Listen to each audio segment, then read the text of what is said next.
প্ৰথমতে মাটি ডাঙৰ আছে মাটি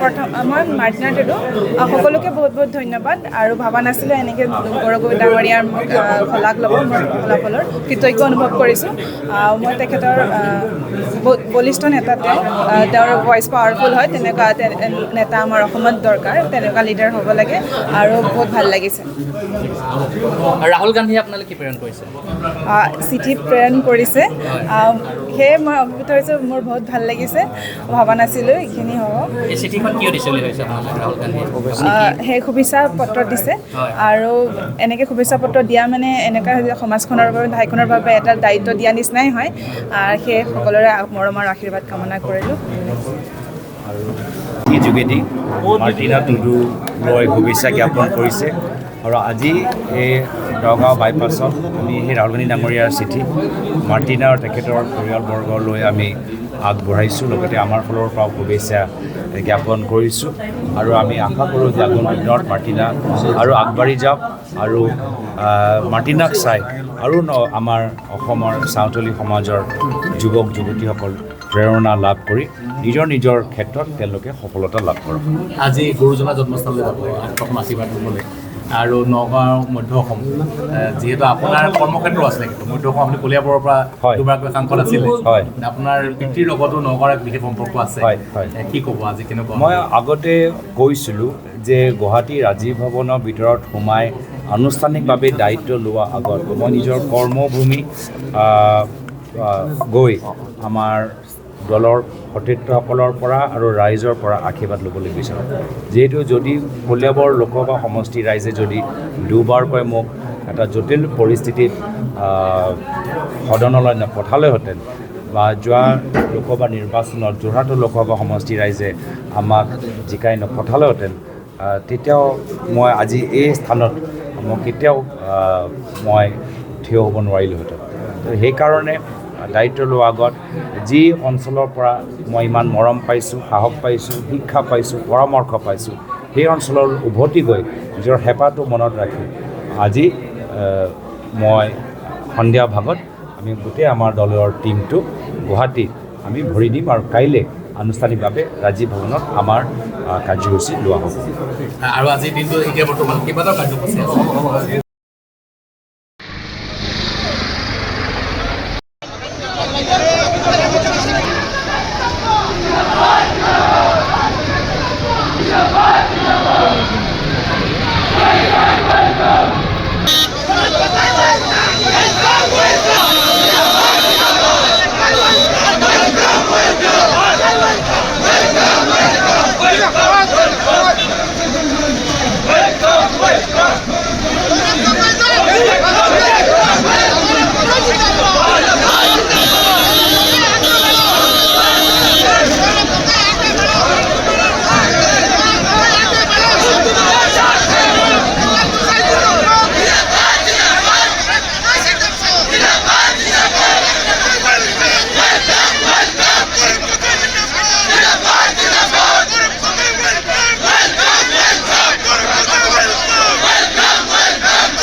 ইয়াৰ পৰা পোনে পোনে আপুনি বটদ্ৰৱালৈ যাব আৰু 10টাকৈ স্থানত কাৰ্যসূচী ৰাখিছে কি ক'ব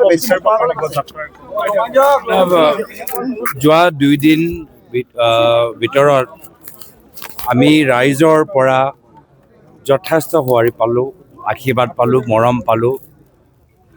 মই অসমৰ জনসাধাৰণক ধন্যবাদ কৃতজ্ঞতা জ্ঞাপন কৰিছোঁ। আৰু যোৱা 2 দিনৰ কাৰ্যসূচীত আমাৰ দলৰ সতীৰ্থসকলৰ পৰা, কৰ্মীসকলৰ পৰা, জ্যেষ্ঠসকলৰ পৰা যথেষ্ট আমি সমৰ্থন পালোঁ। তেওঁলোকে খুব সুন্দৰকৈ কম সময়ৰ ভিতৰত গোটেই 2 দিনীয়া কাৰ্যসূচীটো আয়োজন কৰিলে, আজিৰ 3য় দিনটো। এই ক্ষেত্ৰত মই প্ৰত্যেকগৰাকী জিলা কংগ্ৰেছৰ সভাপতি, আমাৰ গোলাঘাট, যোৰহাট, শিৱসাগৰ, ডিব্ৰুগড়, তিনিচুকীয়া, লখিমপুৰ, শোণিতপুৰ, নগাঁও, আজিৰ দিনটো মৰিগাঁও আৰু কামৰূপ ৰুৰেল, লগতে প্ৰত্যেক আমাৰ ব্লক কংগ্ৰেছ, প্ৰত্যেক আমাৰ দলীয় নেতাসকল, যিসকলে আমাক এই 3 দিনীয়া কাৰ্যসূচীত সহায় কৰিলে। বিশেষকৈ আমাৰ প্ৰাক্তন সভাপতি ৰিপুণ বৰা ডাঙৰীয়া, তেওঁ আজি অনুপস্থিত, তেওঁ মধ্যপ্ৰদেশলৈ যাবলগীয়া হ'ল। বিভিন্ন আমাৰ বিধায়কসকল, যিসকলে 2 দিন আগত যোৰহাটলৈ গৈ আমাক আদৰিলে। আমাৰ যিমান কষ্ট যোৱাকালি আমি দেখা পালোঁ যে আমি প্ৰায় 1:30 বজালৈকে আমি ৰাস্তাতে আছিলোঁ। 2টা বজাতহে আজি ৰাতিপুৱা 2টা বজাত আমি সোমাইছোঁ। তো ইমান দেৰিলৈকে যে আমাৰ কৰ্মীখিনি কষ্ট কৰিবলগীয়া হ'ল, মোৰ তাৰ বাবে অলপ দুখিত। আৰু সকলোৱে জানে যে যোৰহাটত এগৰাকী সাংবাদিকে আমাৰ এই ভিৰৰ মাজত যথেষ্ট অসুবিধা পালে, তেখেতৰ প্ৰতি মই যথেষ্ট দুখিত। আজি আমাৰ মহিলা কংগ্ৰেছৰ এটা টীম তেখেতৰ ওচৰত গৈ গুৰুত্বপূৰ্ণ পৰামৰ্শ ল'ব যে ভিৰৰ মাজত বিশেষকৈ আমাৰ মহিলা সাংবাদিকসকলৰ কি ধৰণৰ ব্যৱস্থা হ'লে ভাল। যিয়ে নহওক, বৰ্তমান যোৱা 2টা দিনৰ ভিতৰত বতৰে আমাক অলপ সহায়ো কৰিছে। আমাৰ যাত্ৰাত আমাৰ বতৰে ইমান প্ৰভাৱ পেলোৱা নাই। আজিটোৱে চাই আছোঁ, আৰু আজিটো ঠিকে হৈ গ'লে তেতিয়া আমাৰ আৰু কাইলৈ দিনটো ঠিকে থাকিলে আমাৰ মনটো শান্তি থাকিব। ৰাইজৰ সঁহাৰি, তাৰ মাজত সকলোৱে কৈছে যে কি নতুন উদ্যমেৰে এইবাৰ গৌৰৱ গগৈৰ নেতৃত্বত কংগ্ৰেছ পৰিকল্পনা নতুন চাওক, আমি সামূহিক নেতৃত্বৰ ওপৰত বিশ্বাস কৰোঁ। প্ৰত্যেক পৰিকল্পনা ইয়াৰ আগতেও আমি উচ্চস্তৰীয় বৈঠকৰ যোগেদি PCC এক্সিকিউটিভ পাতি, পলিটিকেল এফেয়াৰ্ছ কমিটি, দিল্লী নেতৃত্বৰ লগত পাতি সকলোৰ আমি ৰায়টো গুৰুত্ব সহকাৰে লওঁ। আৰু মইতো বিশেষকৈ আমাৰ তৃণমূল পৰ্যায়ৰ ৰায়টো আটাইতকৈ বেছি মই গুৰুত্ব দিওঁ।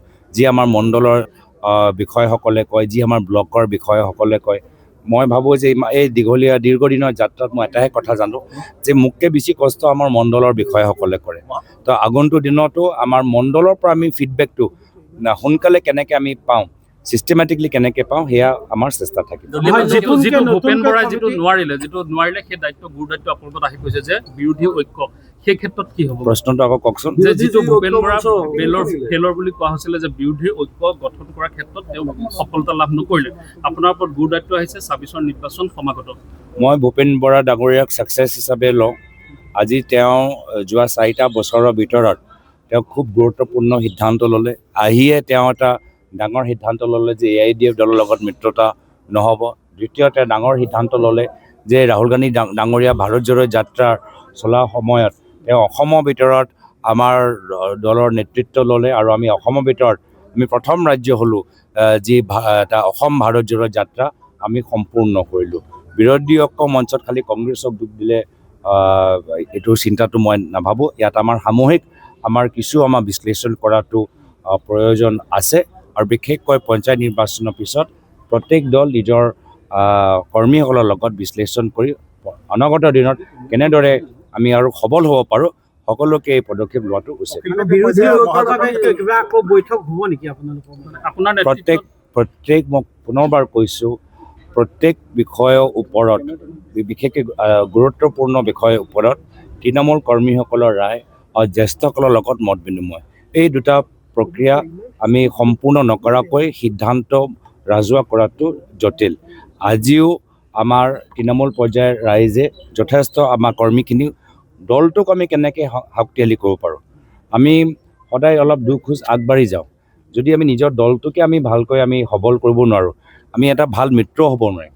মই এজন ভাল মিত্ৰ হ'বলৈ, কংগ্ৰেছ দলটো এটা ভাল মিত্ৰ হ'বলৈ, এটা শক্তিশালী মিত্ৰ হ'বলৈ প্ৰথমে নিজৰ শক্তিটো বৃদ্ধি কৰিব লাগিব। আৰু তাৰ পিছত আমি বিভিন্ন ৰণকৌশল, আমি ৰাইজৰ ওচৰতো যাব লাগিব। খালি মিত্ৰতা লগতে ৰাইজে কোনকেইটা বিষয়ৰ ওপৰত আমাৰ মিত্ৰতা হোৱাটো বিচাৰে, ৰাইজে কোনকেইটা বিষয় আমাক উত্থাপন কৰাটো বিচাৰে, তো আমি ৰাইজৰ ওচৰতো যাব লাগিব। বিজেপি দলৰ কোনকেইটা কেলেংকাৰী যে আজি তেওঁলোকে লুকাবলৈ বিচাৰে, সেইখিনিও বিষয় আমি ফাদিল কৰিব লাগিব। আপোনালোকৰ আজি সাংবাদিকসকলৰ আজি বাক স্বাধীনতা নাই। কোনোবাই প্ৰশ্ন কৰিলে তেওঁলোকৰ ওপৰত পুলিচ কেছ হয়। অলপ দিন আগতে আপোনালোকৰ এজন সাংবাদিকৰ পুলিচ কেছ নহ'ল, যেতিয়া তেওঁলোকে এটা বিজেপি ৰেলীৰ যেতিয়া এটা বাৰ্তা তেওঁলোকে প্ৰকাশ কৰিলে। লোকতন্ত্ৰ কেনেকৈ জীয়াই ৰাখে? তো আপোনালোকে নিশ্চয় মিত্ৰতা সম্পৰ্কে আমাক সুধি আছে, কিন্তু আমাক ৰাইজৰ বিষয়বোৰ, সাংবাদিকসকলৰ বাক স্বাধীনতা, আমাৰ বৰ্তমান চৰকাৰৰ কেলেংকাৰী, নিজৰ দলৰ আমাৰ সবল কৰা স্থিতি, বহুতখিনি কথা আমি একে সময়ত চিন্তা কৰিব লাগে। তো সেইকাৰণে সকলোকে আমি ধাৰাবাহিকভাৱে আমি প্ৰত্যেক বিষয়ৰ ওপৰত এটা সমাধান বা এটা ৰাস্তা নিশ্চয় মিলিম। ঘৰ বিভীষণ বুলি একাংশ লোক আছে বুলি কংগ্ৰেছত প্ৰায়ে এটা কথা উত্থাপন হৈ থাকে। গতিকে আপুনি নতুনকৈ সভাপতিৰ দায়িত্ব লৈছে, গতিকে কংগ্ৰেছত থকা বিজেপিৰ